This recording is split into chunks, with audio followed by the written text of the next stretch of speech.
Hotep Senu Hena Senut Iti Ren Ishakandugu Kemet. I hope you're doing well. The title of this video is Israel Stele, in parentheses, Merneptah Stele, misreading or forgery. First, let me check the sound. Sounds good. I was listening to Smash Rockwell's video entitled Kemet versus Everybody, and at one point, I don't know if I should say halfway through the video or towards the end, they discussed the Merneptah Stele, and they made some very interesting points. So I will touch on that briefly, and then I will go through an article because they have mentioned another with a particular claim that I was not aware of. So we're gonna have a look at that. Okay, so, and as usual, I have shared the link in the chat for whoever would like to get on the panel. It's in the top right corner. There is a requirement, however, for those who would like to get on the panel, it is that you must show your face. And if you don't want to show your face for whatever reason, you can just use the chat. All right. Now, I don't know if I should address. Okay, let's start with this.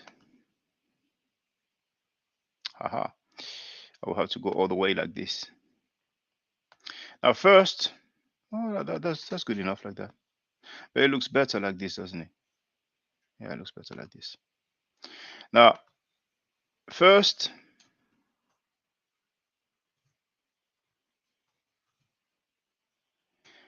this is how you spell Merneptah. Okay, and oh, be easier if I share it. You see. Now, this is actually a name that you can break down or that you can dissect in three parts. All right. And if you dissect it, you have this Merneptah.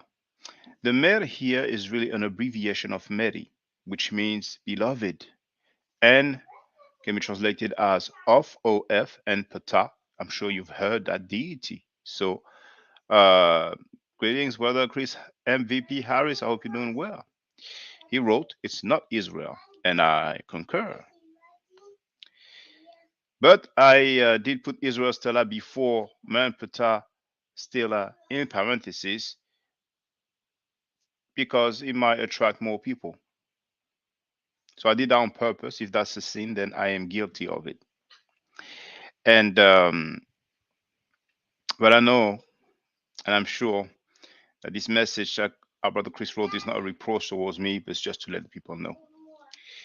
So Merneptah is once again can be translated as beloved of Ptah.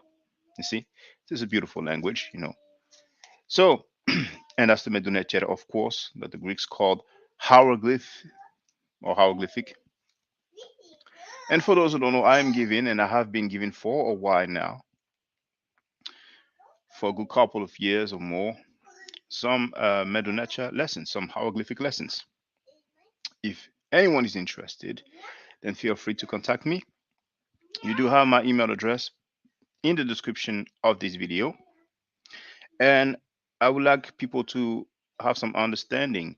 There are some things that I repeat a lot, either at the beginning or at the end of the live stream.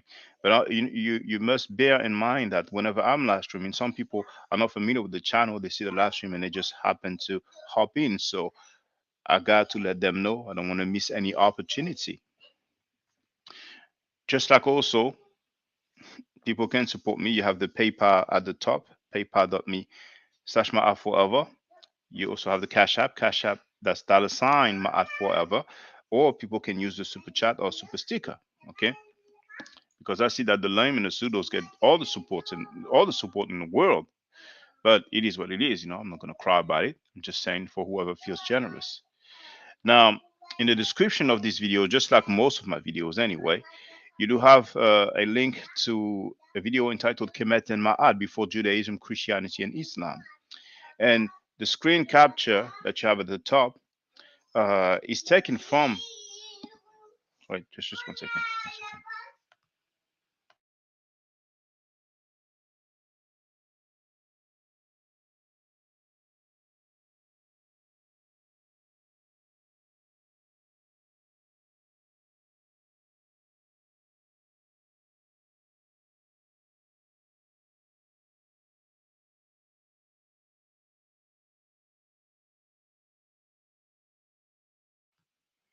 You're so used to the noise that children make, and it's after a while you realize it's so noisy now. Anyway, the video is called Kemet and Ma'at before Judaism, Christianity, Islam. Okay, I recommend that you also watch the video entitled Deception of Asiatic Black Men and the video entitled White Semites Black Awakening. Okay, now that being said,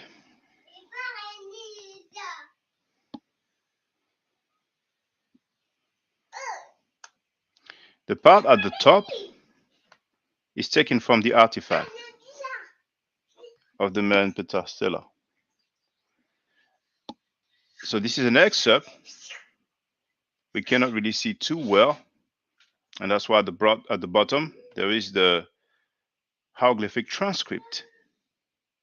And at the bottom we will go through the phonetic values or the sounds. So here, oh, by the way, on the original artifact, it is read from right to left. The Merneptah can be read both from left to right and also from right to left. So here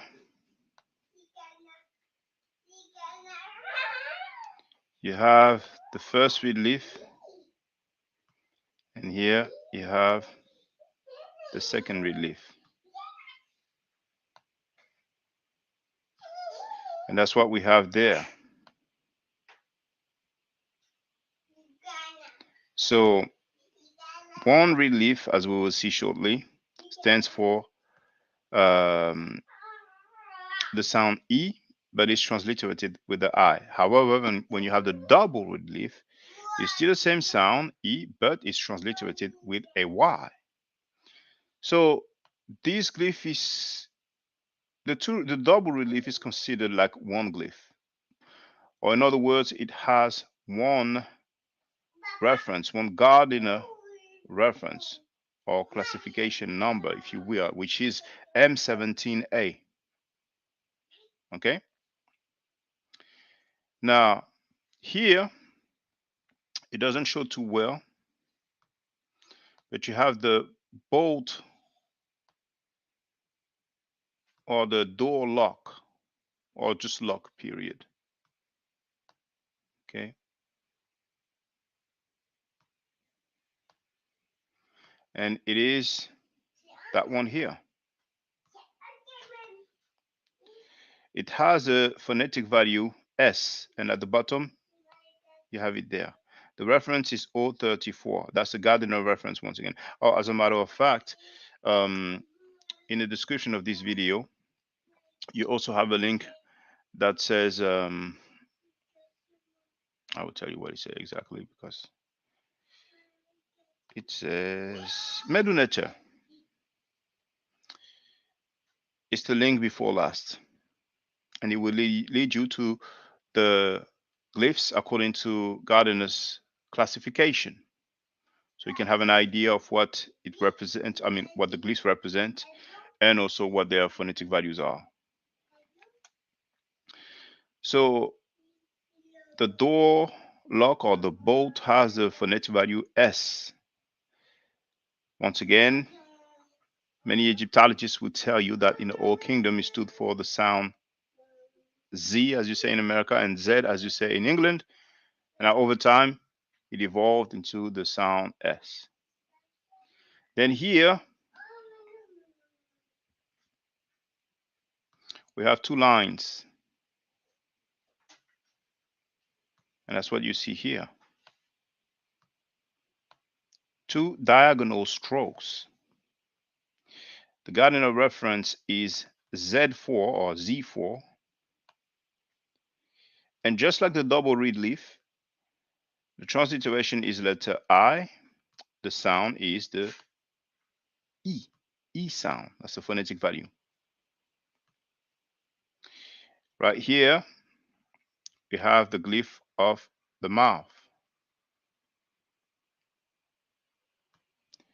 And as we see here, Gardner reference D21, that's the sound R. Now, it is really a rolled R because it's an African language, but it's okay. We're not going to trip.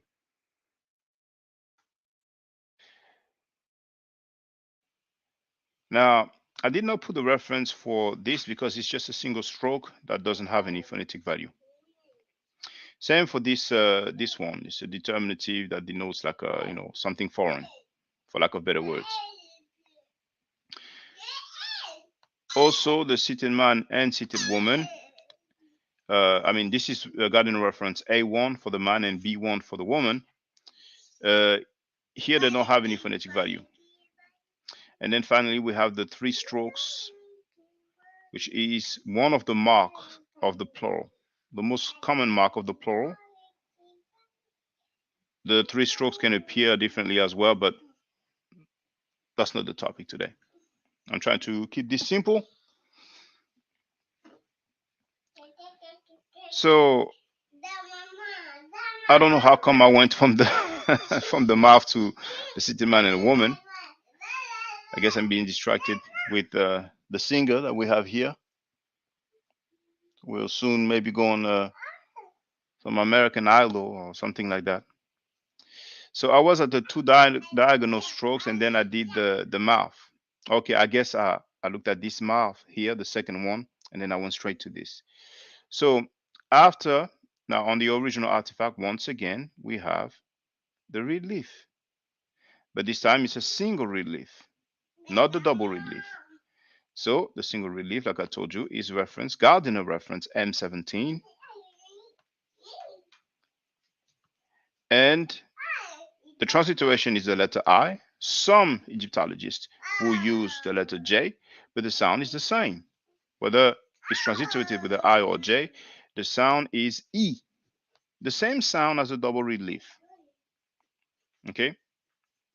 And then we have, and the author that I will quote has reasons to believe that it is not actually that glyph, but commonly people consider that we have the vulture, and I can see there is a mistake because I've copied and pasted, so I will change it now because I know it's to reference G1. So let me make the correction for the vulture.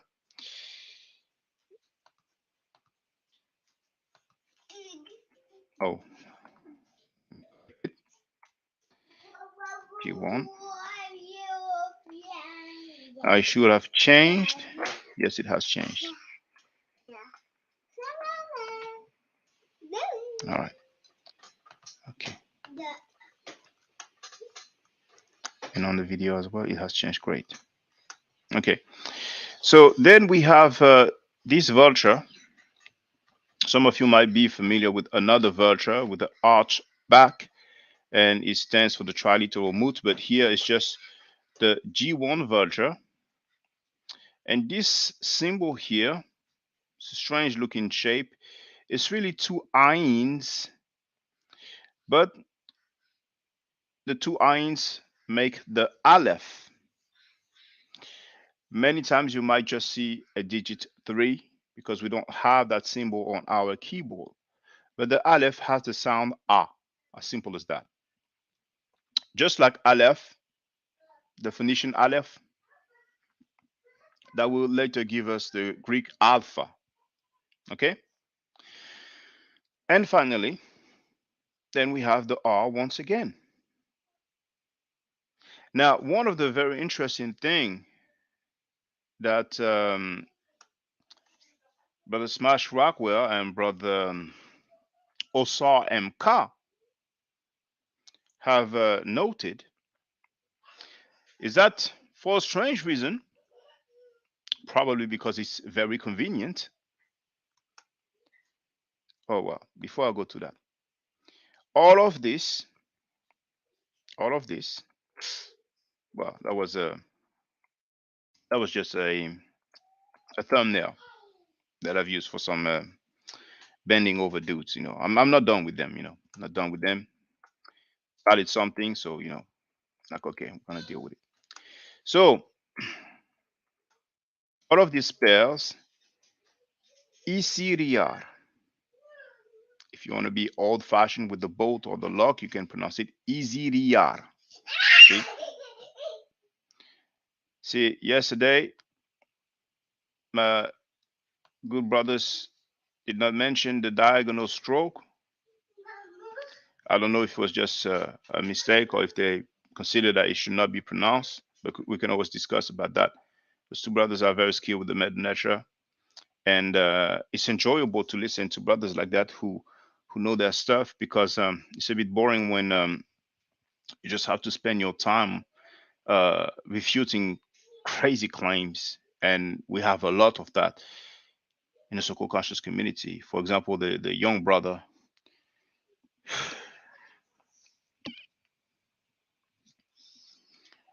who showed the hieroglyphic symbol reference D36, which is an arm, and he said that it means Allah, and we know that he got that from some older video that I have already refuted. So those who are curious can just, well, you know what? I will share the link. It's very important to share so people don't have to search. A lot of people don't want to make the effort to search for anything. So I will give you the link to the video where I refuted that claim that the hieroglyphic symbol of the arm means Allah. It's really one of the most ridiculous claims that I ever heard out of the conscious community. You know, makes the conscious community look very bad. So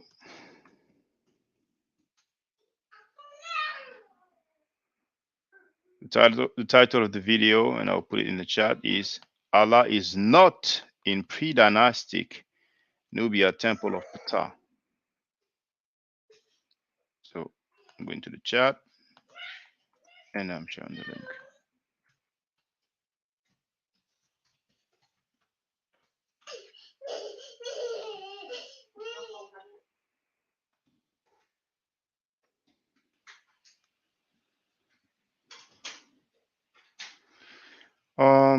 Okay, I've shared the link in the chat. So for those who don't know, after a live stream, it can take well, it depends really. It's never always the same length, but it can take a little while before the chat appears. Okay. Now what I will do is I will do this. Okay. I'll do this. Okay. Go back and forth. Great. If you have any questions, brothers and sisters, feel free, feel free. Because when people are pseudo as heck, I see so many questions, so many statements, and particularly when people touch on the Abrahamic belief system, and then they start talking, they start saying names of patriarchs for which we don't have any historical attestation, and that's it. Now everybody, it's like the greatest discussion they can ever have in their life. Those European writings really, they really fell in love with those European writings. But anyway, to each his own. We have Obi-Wan Kenobi who wrote Iseriar. Well, Isiriar, really. Isiriar. And at the bottom here in red, I've used the Y just because as a transliteration. Oh, you know what? If you want, I can do that. But I was hesitant, really. I was hesitant. And you know what? Just so that people don't pronounce it Yisiriar, I would just do that. But I could do that. The sound, the phonetic value, the phonetic value is the same. Wait, wait, wait.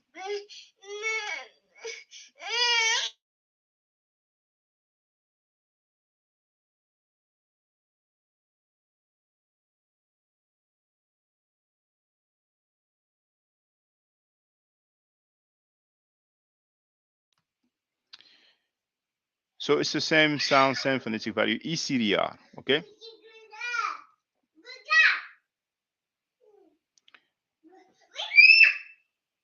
All right. So now you know the breakdown when it comes to the uniliterals. And one very good point that Brother Smash Rockwell and Osar MK made is that for a strange reason, the first R, or let's say the first mouth hieroglyphic symbol that we have here, they will give it the R phonetic value because it suits their claim that it means Israel or Yisrael. And when you say Yisrael or Israel, you first have the S sound. Wait, wait, wait. Hold on.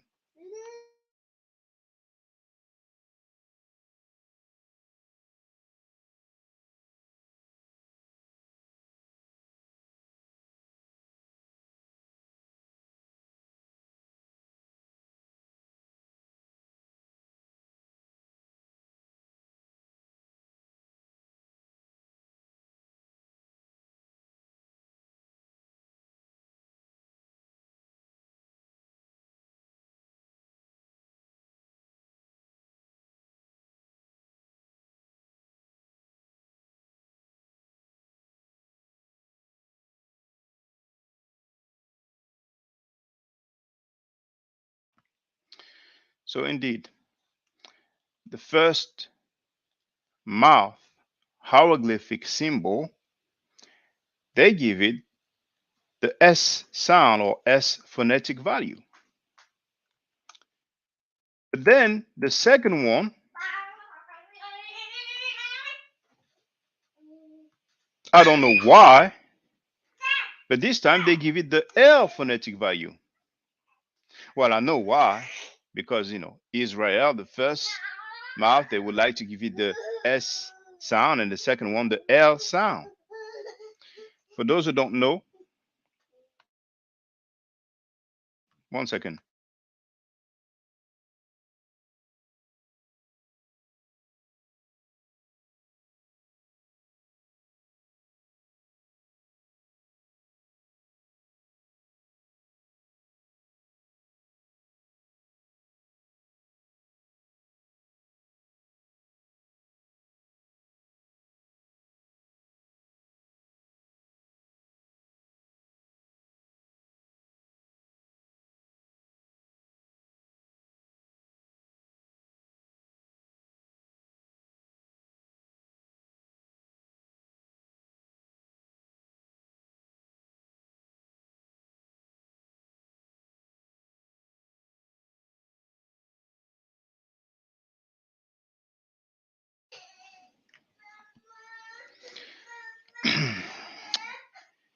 So it will be interesting to know why they gave you the R phonetic value or R sound. And for those that don't know, in the Medunet chat, we don't have the R sound. Later on, with the Greeks and the Romans, we had the R sound. And maybe it was more the Romans, but I would say, from the late period onwards, at one point, there was a L sound. But from my observation, it was denoted, or it was what with the glyphs, the hieroglyphic symbol that they've used for the L sound is the lion laying down. And we have seen it together in the name Ptolemy's, because I have a video that says decipherment of the hieroglyphic 2000 years before Champollion. And what I'm talking about, I'm going to share it because our people suffer from a lack of knowledge.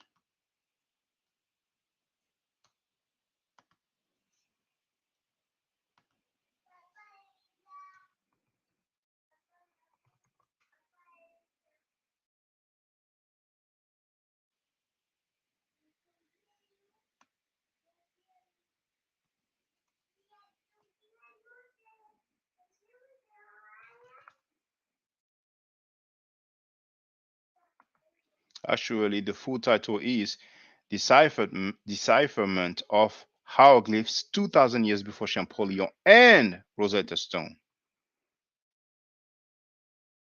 This in the chat. When you don't mention those patriarchs, it's not sexy.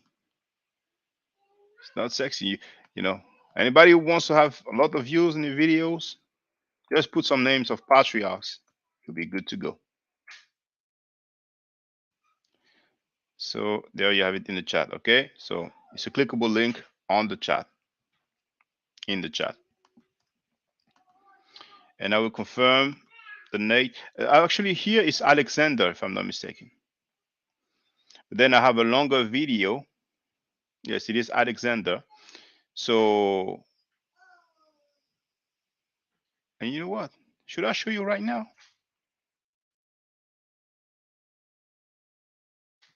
I'll show you an excerpt right now. Because I did not come up with it. It's in the Louvre Museum. It's in the Louvre Museum. And as a matter of fact, I'll put the audio.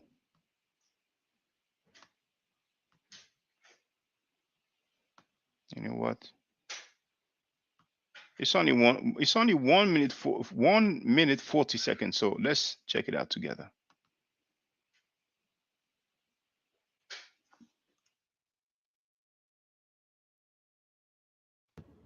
Greetings, Louvre Museum, Paris, France. This one never gets old. So this is around 300 BC, and it says the name of the king Alexander in hieroglyphic. Okay, so here you have the different symbols that are broken down with the description of the Louvre Museum. Okay, so the vulture, and for those who take the classes, the vulture is the Aleph. Now the lion later on, when the Greeks were there, was the L, but initially it's the R or Ru. The basket with the handle, that's the K. The bolt or lock, that's the S. The relief, that's the E. Now in French, E we write it with the I. And the water wave, that's the N. The hand, that's the D. The mouth, that's the R. And the bolt again, which stands for S. So that gives us, they put the E in parentheses. So basically, we have uh, Alexander, which is really Alexander. Okay, so you see the date, 300 BC.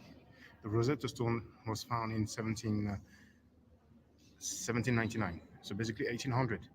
So 2,000 years before the Rosetta Stone was found, we can see some glyph during the time when the Greeks were there, because the language was still spoken, still written, still in use, and we can see that it matches. So this kills the argument of the Merneptah not being deciphered. That's just one of the examples. spending too much time and money on complicated.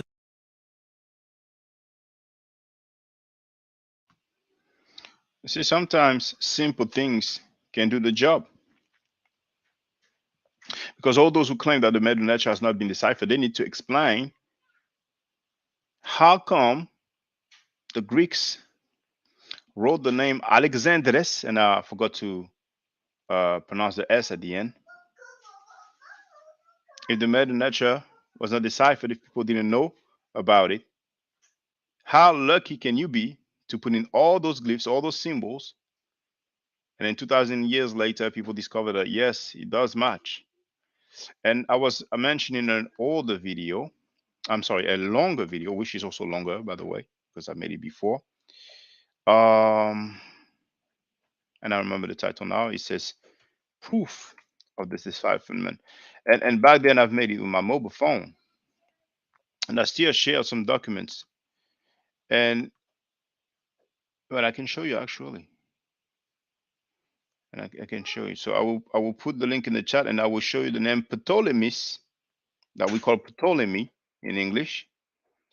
And I think we will also have Cleopatra, but I will not necessarily look for Cleopatra if I see that it takes me too much time, but just so that you can have an idea. So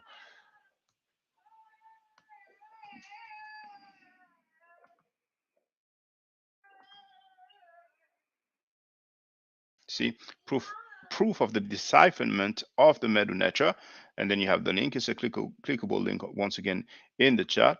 And now if I share the video,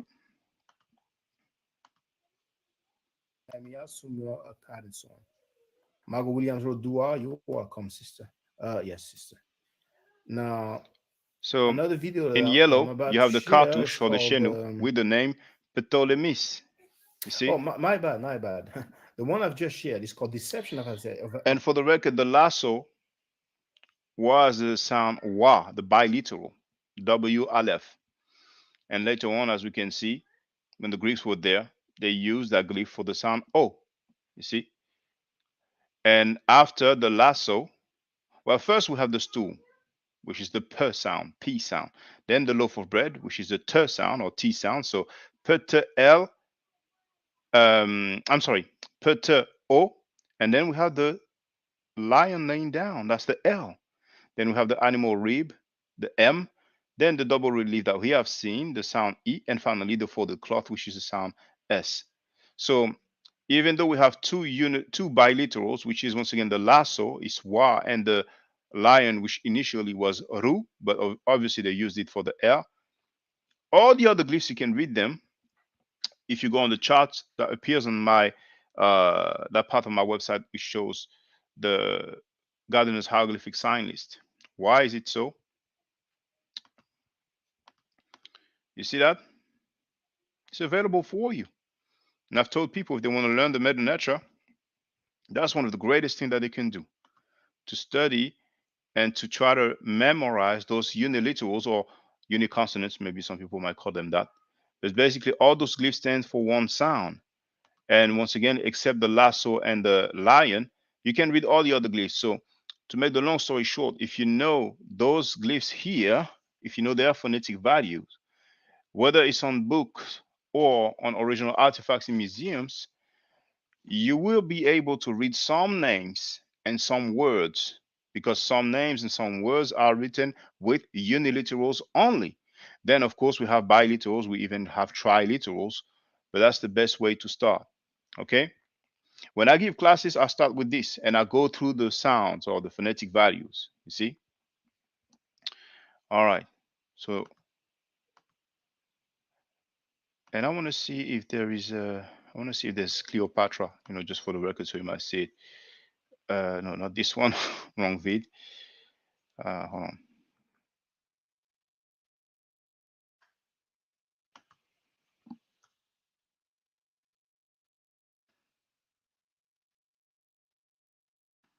I'll look for Cleopatra. There's no rush anyway. We're really learning now. We're learning some real information.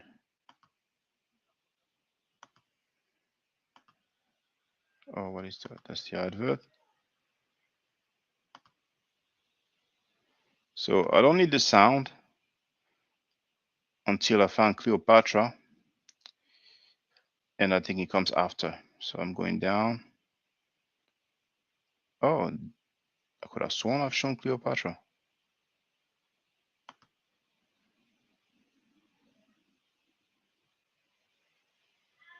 But it's the same thing. So I could have sworn it must have been another video where I shown the cartouche with the name Cleopatra. Oh, it was before. Okay, there it is. So let's see.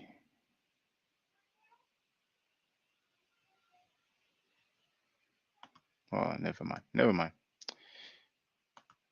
I've shown it sometime somewhere. Oh, memory lane. Super chat on the right. Alex Little, $20. I must have addressed some people who are loved with their alternative lifestyle. And I'm probably seen as someone who is a troublemaker in the world, or of those who like to bend over. And of course, many people went to university and they joined fraternities and they bended over as well. There's a difference between, going through that because it's part of the recruitment process, and making a promotion of alternative lifestyle with a undeclared agenda. But it's okay. I'm going to deal with that maybe today, actually. So we can return to the Merneptah Stele. Okay. The other thing also that was interesting that Brother Smash Rockwell and Brother Osaimka mentioned is that, to my knowledge, we don't have any records of Hebrews, and that's in ancient time, of course, contemporaneously during the lifetime of them being in the Levant, in the desert, in Egypt, particularly in Kemet, in ancient Egypt. Please, brothers and sisters, just say either ancient Egypt or Kemet. You don't need to say ancient Kemet. You know, I might sound like I'm being picky, but it's like Ma'at. You don't need to say Mayat. You can either say Ma'at. If you can, then you would say Ma'at, because we have the Aleph and the Ain, and the Ain is a glottal, has like kind of a glottal stop. It's a glottal A. So Ma'at, you see. But if it's difficult, and that could be understandable, if you cannot pronounce Ma'at, then just say Ma'at, like a elongated A sound. But Mayat, there's no Y, it doesn't sound good. You know how to pronounce Bible, you know how to pronounce Quran, so just try to pronounce Ma'at or Ma'at, but not Mayat. You know, if you talk about the Mayans, yes, there's a Y. At least in English, I don't know about their script. So in history, during the lifetime of these alleged events of the Exodus and beyond, I'm not familiar with any mentions of Hebrews. Some people will say, well, you need to look for Judeans. Some people might say you need to look for Israelites. And others, conveniently will tell you, well, you need to try all the names of the 12 tribes. But when it comes to the Hebrews, no. Now, some people, have tried to say that the Hebrews are Hapiru. Some people used to pronounce it Hypiru. And there's another term, Sashu. So for a strange reason, this ECDR happens to be the one describing Israel, or others will argue Israelites. But we don't have any other mentions of them. And at one point, Smash Rockwell said, well, it's strange that for the mention of Isis being described as a virgin, actually saying herself that she's a virgin or maiden, as some people want to argue. Just look up the definition of maiden. Maiden, uh, some people might argue, well, it's unique. It's the only one. But this ECDR, if I'm not mistaken, that's the only one mentioned on some Egyptian text. So why would they accept this unique mention of an alleged biblical population, but not accept a unique mention of Isis describing herself as a virgin? Now, for those who think, well, it just means girl or young lady, why would Isis say, I am the great young lady, I am the great girl? But at the end of the day, later on, I've heard some people, discussing about, what Isis did and who she was and the relationship with Osar. But remember that in the first place, someone said, "Show me some record of Isis being a virgin," and that's just what I did. Now the rest, I'm not really concerned with that because it's the same with these biblical characters or Abrahamic characters.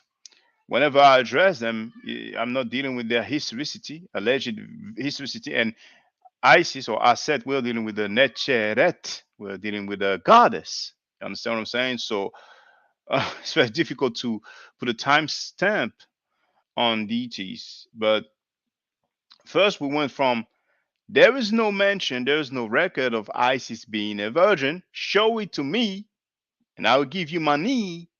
And then when you show it, it starts with, well, that word doesn't mean virgin, it means maiden. But when we look at maiden, it's a synonym for virgin. And then, well, but later on, she did this, she did that. I'm like, okay, no problem. You know. So that being said, we can move to the article, right? Can we? You are so shy, brothers and sisters. I don't know why. Why are you so shy? Is it because it's the Medu nature? Every time I touch on the Medu nature, it's not. I mean, dang. You know, I know a little bit of Arabic. I studied a little bit with the Hebrew. You know, and I'll be so sad if I start making videos, uh, you know, with the Hebrew. I did with the Arabic when I dealt with the um, color of Prophet Muhammad according to the Hadith, you know. And I'm just sad when I see that when I'm addressing those other languages, people are participating more. But yet we have so many Kemetic warriors and Kemetic soldiers and Kemetic people. It looks like the only thing that's Kemetic is their name. And that could change any time. Any day is an opportunity. So we're going to deal with the article by Joseph Davidovitz. First, I'm going to share the link in the chat. You know that I'm not putting it out of my what. The website is davidovitz.info. Now, Davidovitz spells like as if you write David, like King David, the one who kissed Jonathan until he exceeded. And then at the end, after David, you have Ovits. But once again, I'm sharing the link in the chat. And it's .info at the end. I don't know, I want the title of the article. And the title of the article is Error or Forgery on the Stele of Merneptah, known as Israel's Stele.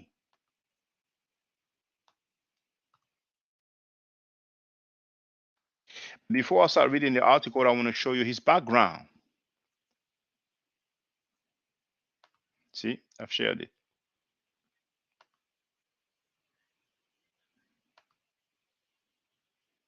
So let me share what he said about his background so you know who you're dealing with.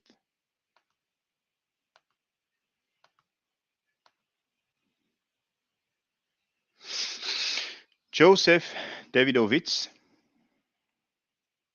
It's probably a bit small, is it? It is a bit small. He's still alive. Oh, what's going on here?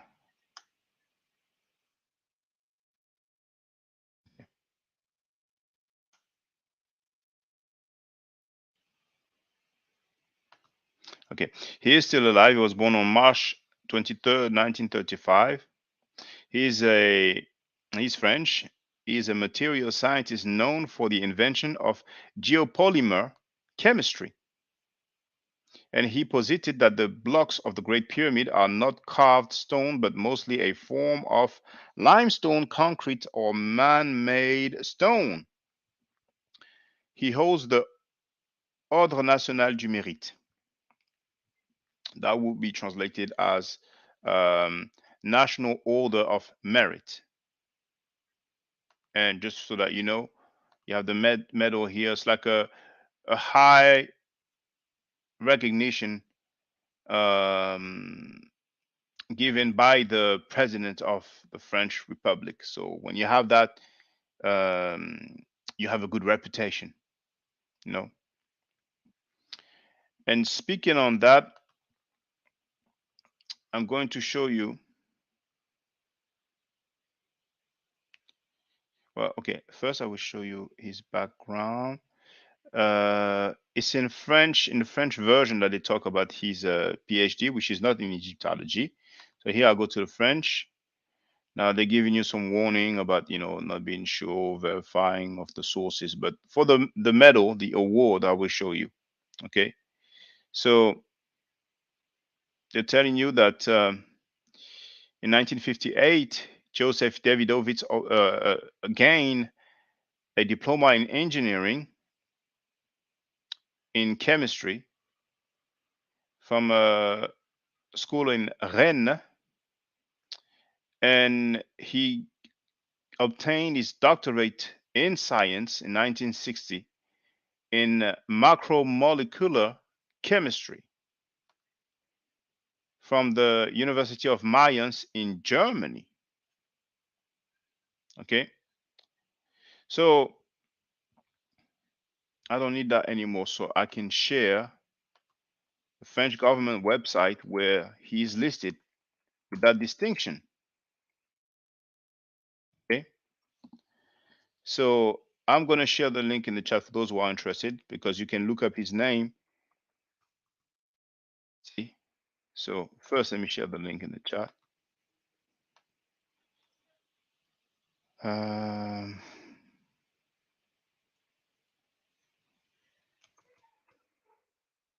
I put recognition on the French government website.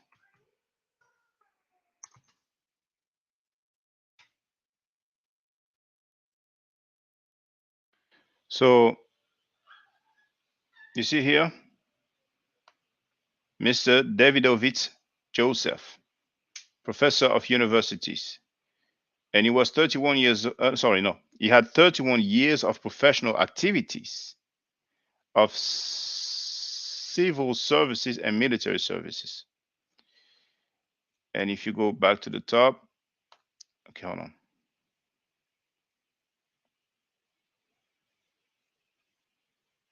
Did I go too far down the line? Yes, you see, grade of knight or chevalier in French. Okay, and you go all the way to the top. Oh, what happened? All the way to the top. It tells you decree of November 10, 1998 regarding promotion and nominations. Okay, so that's official. Now we're going to deal with this article.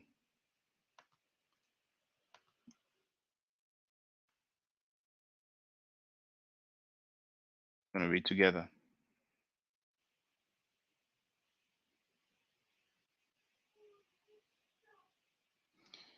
I'm going to check that it looks okay. That's for another video. Okay. Error or forgery on the stele. I have to make it smaller.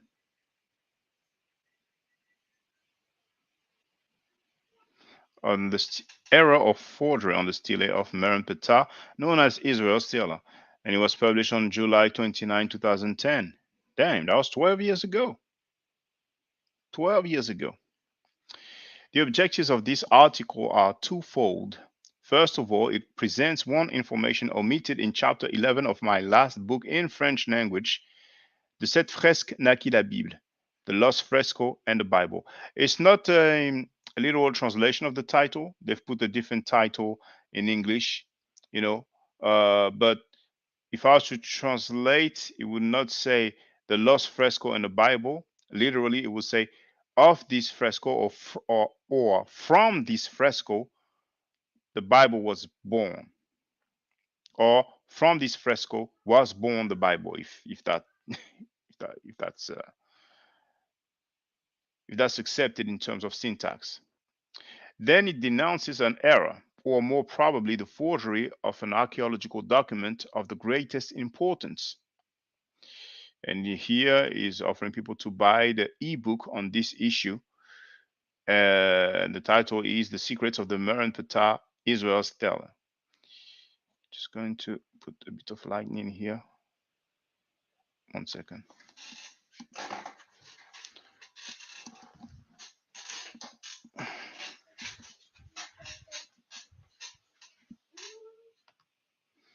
The Stele of Merneptah contains the oldest mention of Israel in an extra biblical document. Findus Petrie discovered it in 1896 at Thebes, Egypt, in Merneptah's mortuary temple. Now you see, this is from this guy that we have the Petrie Museum. Where I happened to meet by chance. Um, what's the brother's name again? He's into metaphysics, and he was raised by Dr. Sebi. Was adopted by him, if I'm not mistaken, but maybe not adopted, but he grew up with him. Katie the Arch degree, and he was with his lady. You know, so we talked, and I have the footage on my channel. So the Petrie Museum is located in London. Merneptah was the son of Ramesses II. The stele describes the military campaign undertaken in 1207 BC against the Libyans and eventually a campaign to Canaan by which a group of people named Israel would have been destroyed. One reads in lines 26 to 28 of this stele, according to the official translation, the princes are prostrate. They say, "Let us be in peace." Nobody anymore raises their head among the 9 arcs. Tehenu is destroyed. Hatti, Hittites, are in peace. Canaan is captive like its demons. Ashkelon is conquered. Gezer is captured. Yanoam became non existent. Israel is devastated. It does not have more seed. Haru became the widow of Egypt. All these countries are pacified. All those which were in revolt were subdued by the king of Egypt of north and the south. Bear with me, it's too much noise right now.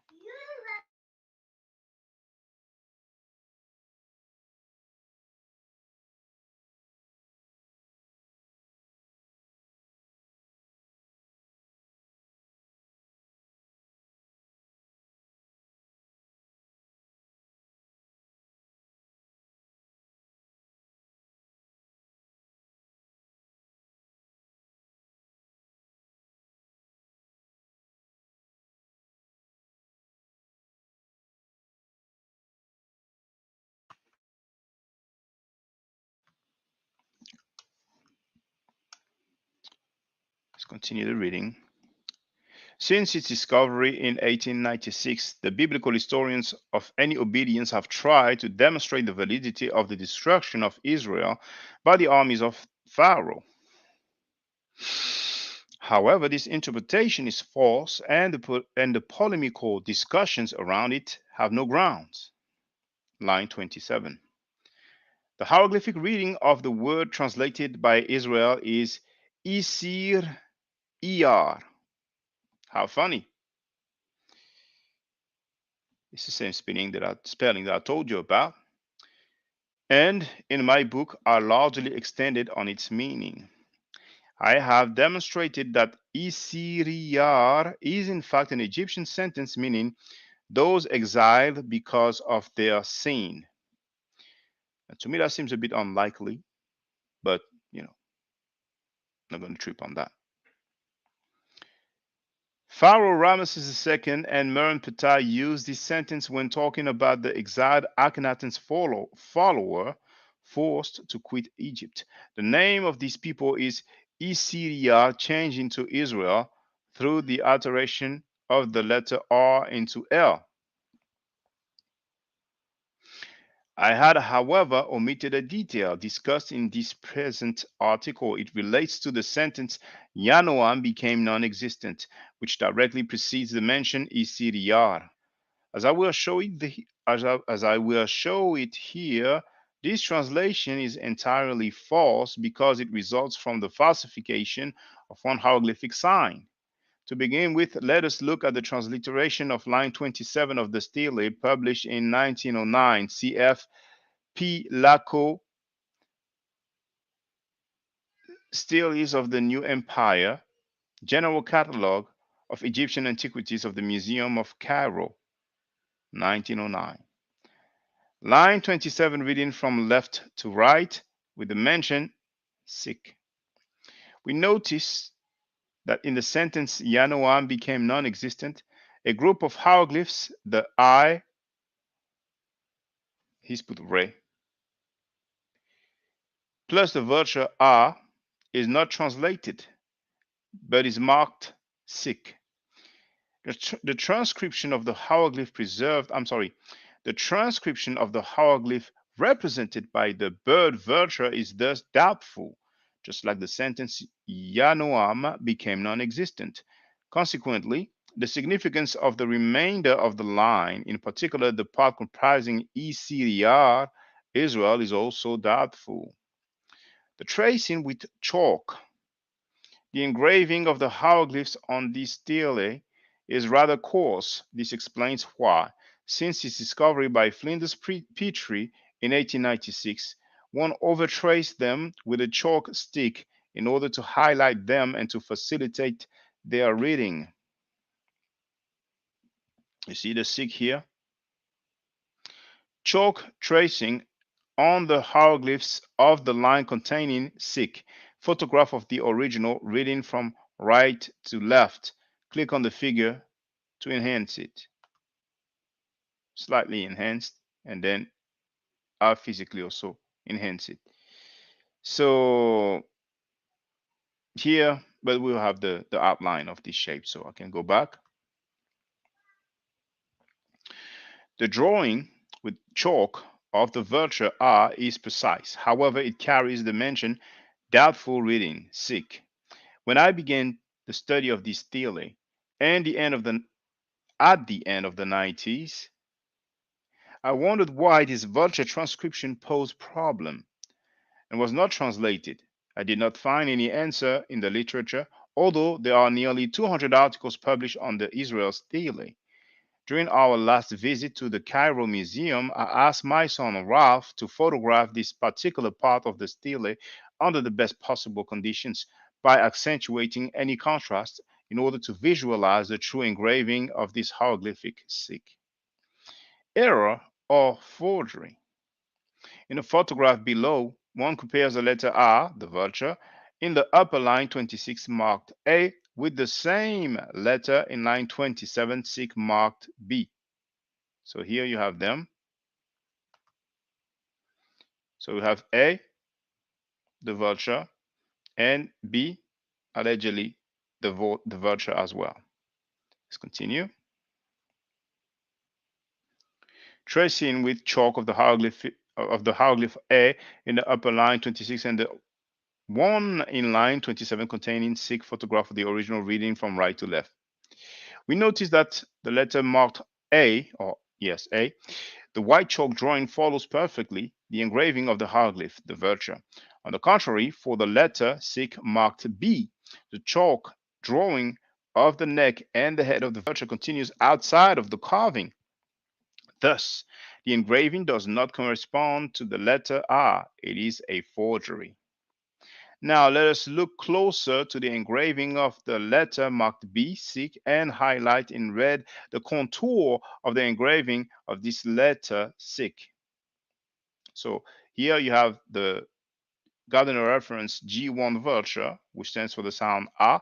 The transliteration once again is a Aleph. And then we have the owl, OWL, which has a phonetic value M, like mother. Okay.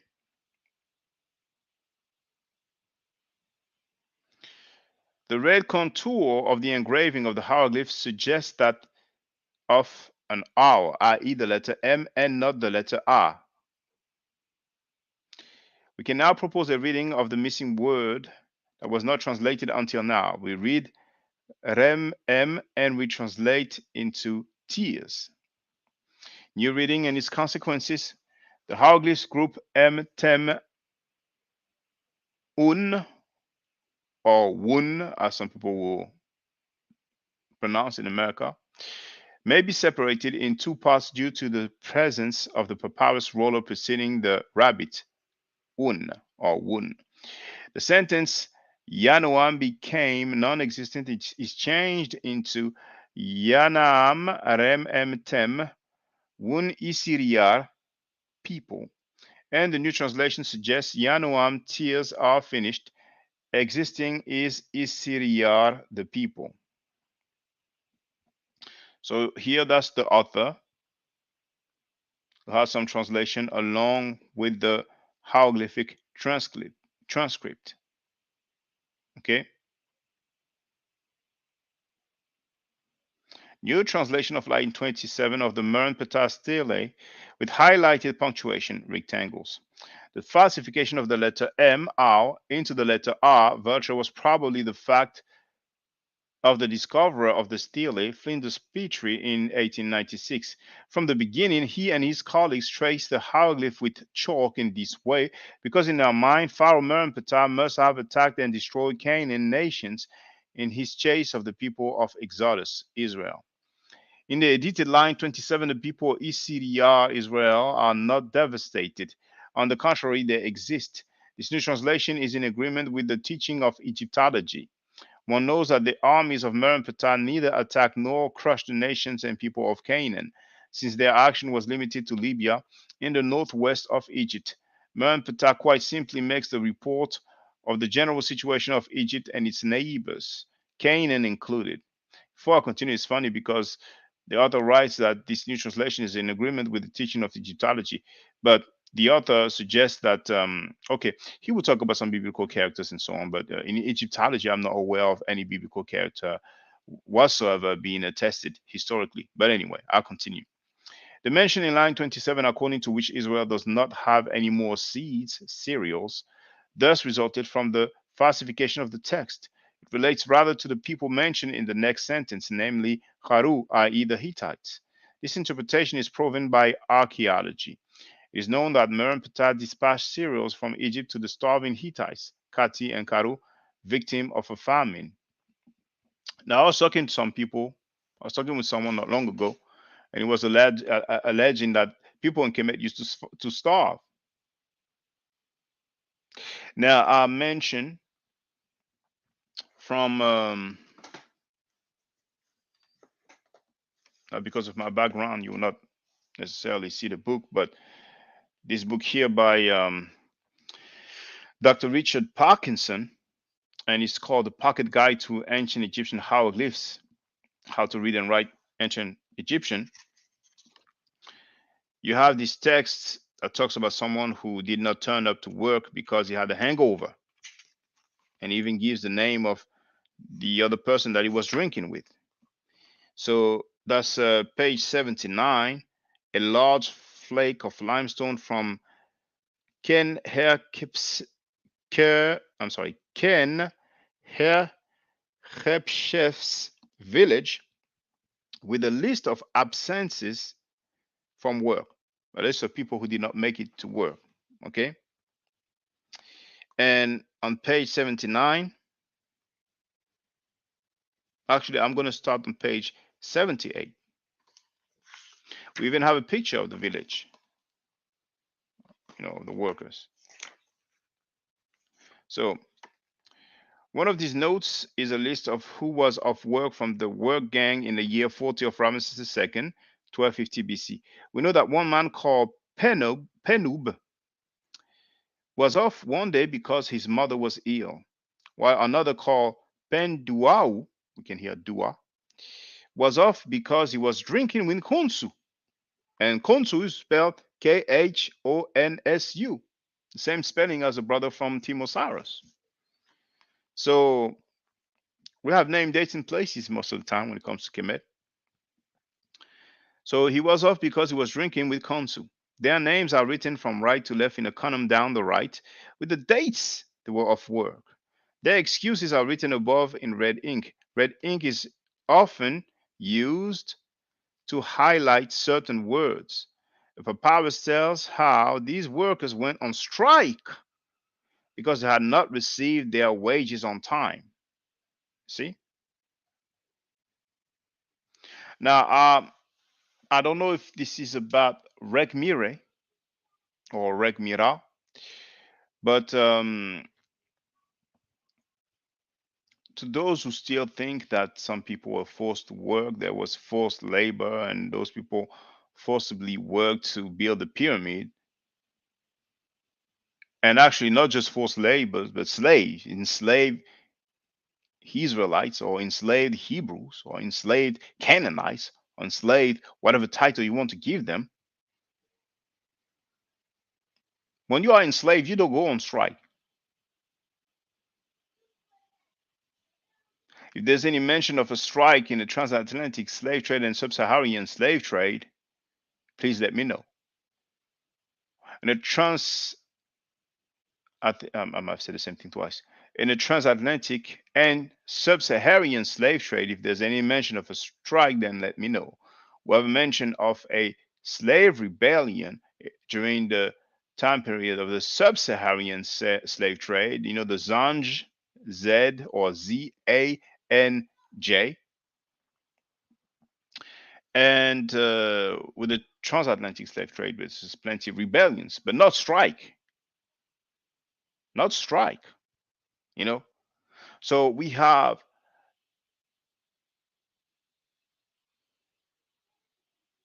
a theological narrative and we have the facts, historical facts.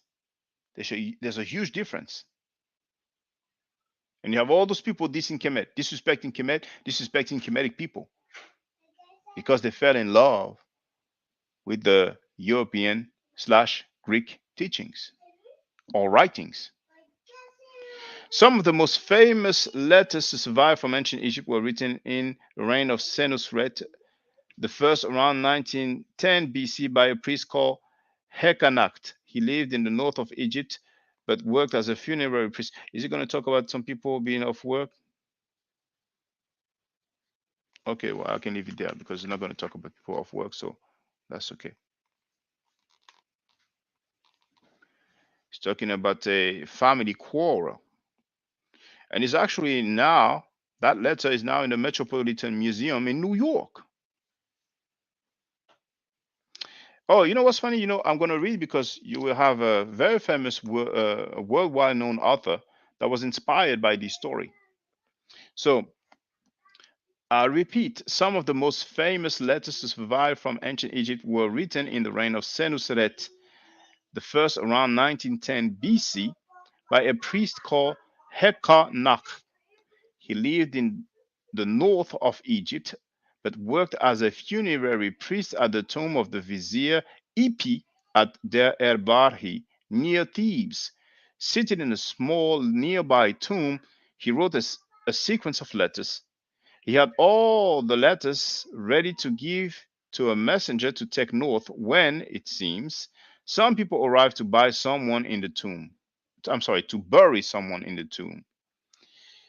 Hekanacht's letters were accidentally buried in the rumble and were still there 4,000 years later. 4,000 years later, when the tomb was excavated in AD 1921 and 1922.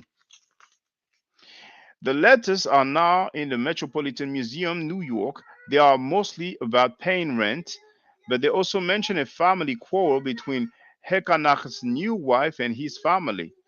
This was used.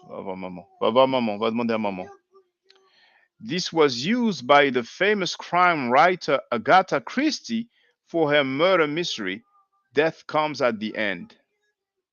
In the letters, you can see where Hekanak is changing his mind as he writes, and where he is getting excited and angry as he writes more quickly. You have papyrologists, and there's another term for people who deal with the handwriting and so on, but it's so detailed. They tell you that they can tell when he was getting angry as he was writing. But then we have some people running around talking about the matter nature has not been deciphered. So that was just in passing.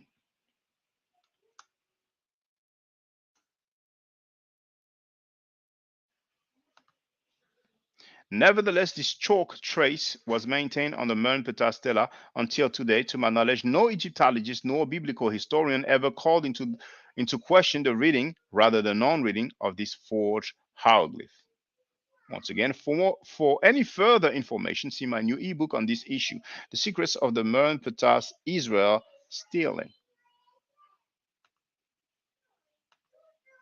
I finished with the article, so if you have any commentary, feel free. If you have any questions, then feel free.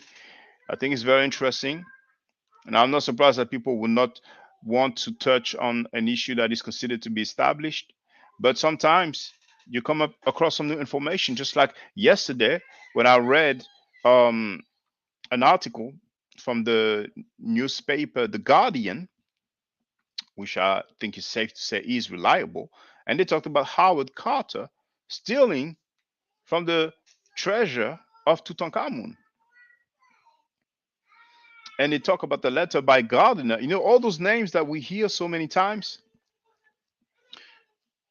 all the way to like thousands of years ago, to like 200, 100 year ago, and then to more recent time with Agatha Christie. You see, I wonder if some people are going to label. So if, I wonder if some people are going to label Agatha Christie as Egyptomaniacs or Howard Carter as Egyptomaniacs. They usually have some display of Tutankhamun's treasure. Now, most of the time, it's not the real artifacts; it's just reproductions. But back then, they sent some of the original artifact found in Tutankhamun's tomb, and people those events, mainly in museums, used to be very successful. I wonder if there anybody's going to label those museums as Egyptomaniacs, or the attendees of these exhibits as Egyptomaniacs. But people just don't have any respect. They don't have any respect. When people travel and spend time and money and effort and energy dealing with those um, theological narratives of the Abrahamic belief system, they will not say Bible maniac, Christian maniac, Quran maniac, Islam maniac. But when it comes to Kemet or ancient Egypt, you know, these fruity mouths, they have so much to say. Strange. So, indeed, another name that we've heard so many times is Gardiner, Sir Alan Gardiner. He was given an amulet by Carter, and at one point he was told that this amulet was taken, or not to say stolen, from the tomb of Tutankhamun. And he wrote to Gardiner wrote to Carter, and he was disappointed. But he said, "I will not tell people that I got it from you." So once again, he was on code. You see, so we have a lot of people with plenty of writing material. They make quite a fair bit of money being on a particular stance. So if someone comes with a different stance, I don't know who it was that mentioned it, but a day or 2 days ago, someone mentioned Galileo. I think it was, yes, it was Necheneb. The stance of the Catholic Church was that the earth was flat. Galileo saw things otherwise, and his life was destroyed because it was scientific.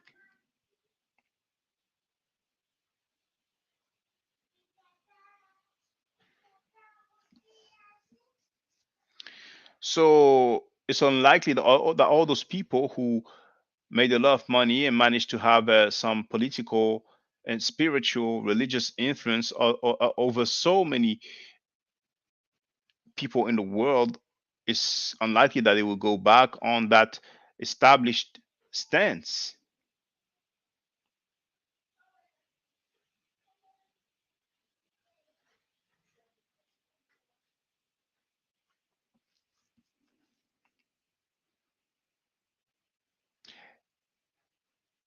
There was a sister in Nepal had a discussion with Garfield and Reggie, and it's funny to see how over time some people don't really step their game up. And I'm talking about Garfield. I mean, it's just strange. But at one point, Sister Nepal talked about the Vatican Museum having so much artifacts from ancient Egypt. I've been to the Vatican Museum. It was nice. I've uploaded the videos. Brothers and sisters, if someone would just go to any museum where they have some original artifact of the Bible, their channel will have millions of views. They will have, probably a few 100,000 subscribers, if not millions of subscribers. But then again, for many people, it seems like Kemet is not sexy. But anyway, they have a few artifacts indeed, but compared to the other major museums, it's not much. So I don't know if she went herself, but if she ever has the opportunity to return to Italy, she should try the Turin Museum. It's bananas, straight bananas. And of course, whoever goes to France, you have the Louvre Museum, Paris, France. And those who go to the UK, if they are near London, then there is the British Museum. The entry is free, at least it was when I went. And 2 hours drive from London, you have the Ashmolean Museum in Oxford.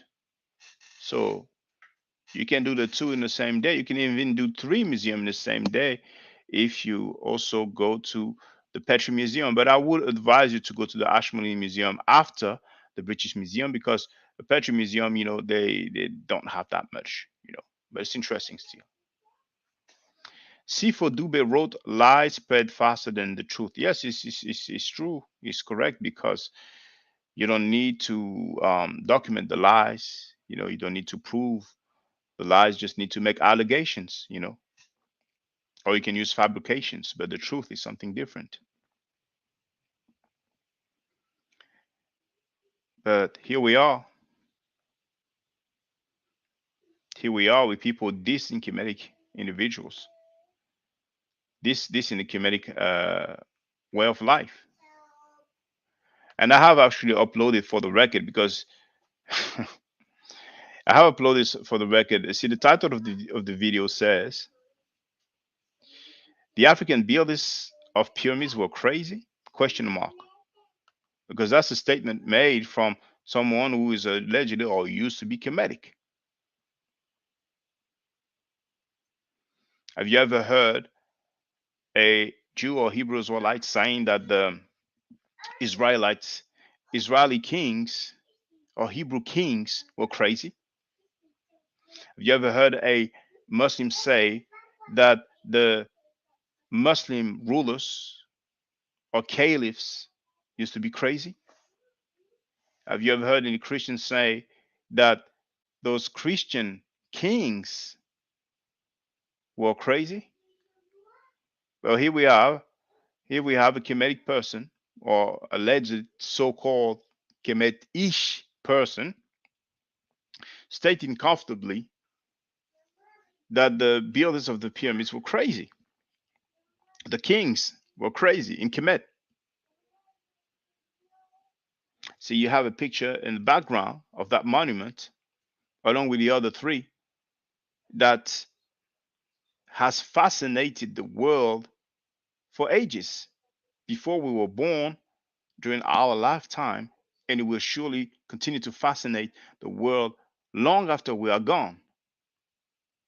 But the so-called Kemetic people, one so-called Kemetic person, has nothing better to say that they were crazy. If the pyramids were not built, maybe there would not have been that much interest in Kemet or ancient Egypt. Maybe they would have gone, digging so much, and maybe the tomb of Tutankhamun would have not been discovered. So today we would not be talking about Kemet. We'll not be talking about the Merneptah Stele. You have some paintings, maybe some photographs as well, that shows the Sphinx. It was all covered first. You see, so you have pictures slash paintings, drawings that shows us they uncovered the Sphinx. So they just realize that as they are digging in ancient Egypt, or in Egypt today, let's say, the more they dig, the more they find. There's so much findings in Egypt that it just doesn't make the news all the time. It will mainly make the news in written form, but not, when you watch the TV, you know.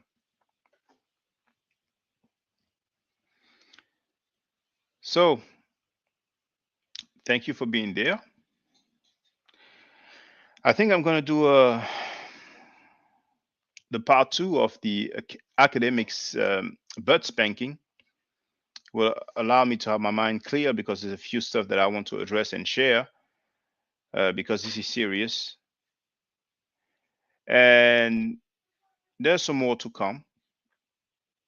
But it's a shame that there's no participation, there's no financial contribution, no donation whatsoever.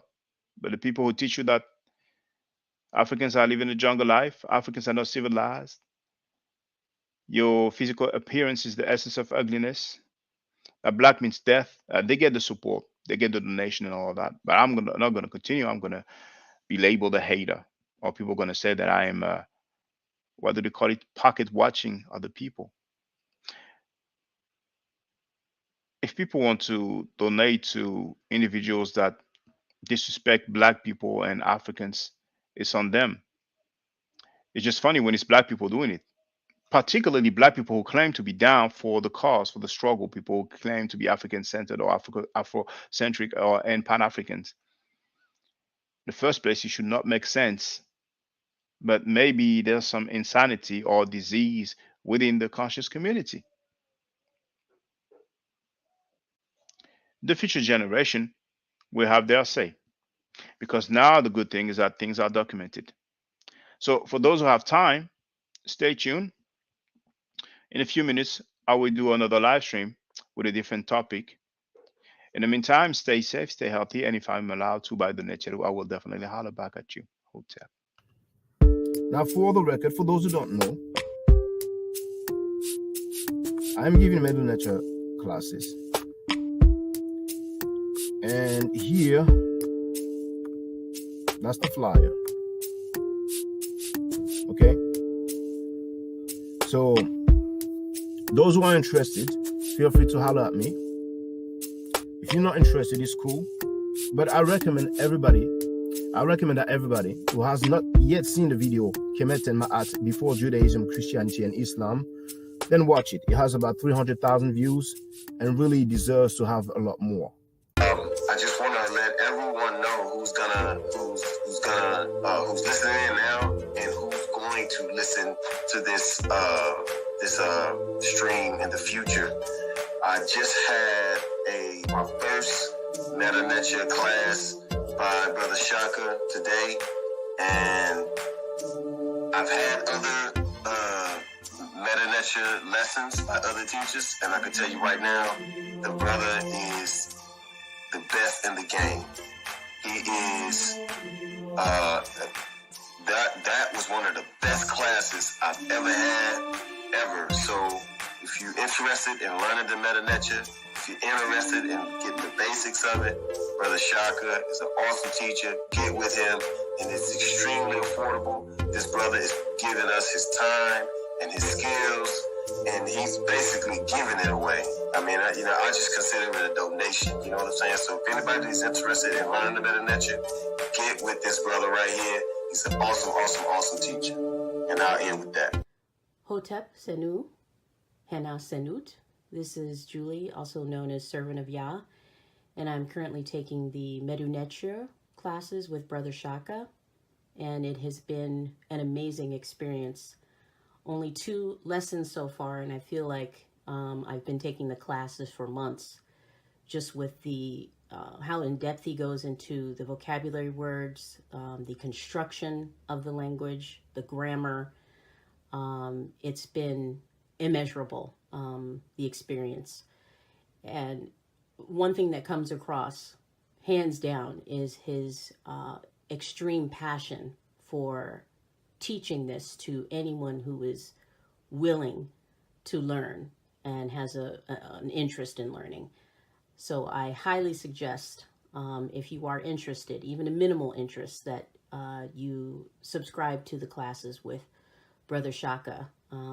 It's such a nominal amount for how much you get. I know, like, our last class was over 2.5 hours. It felt like 2 minutes, but because that's how, involved you are in what he's teaching and how he teaches and how compassionate he is about what he teaches.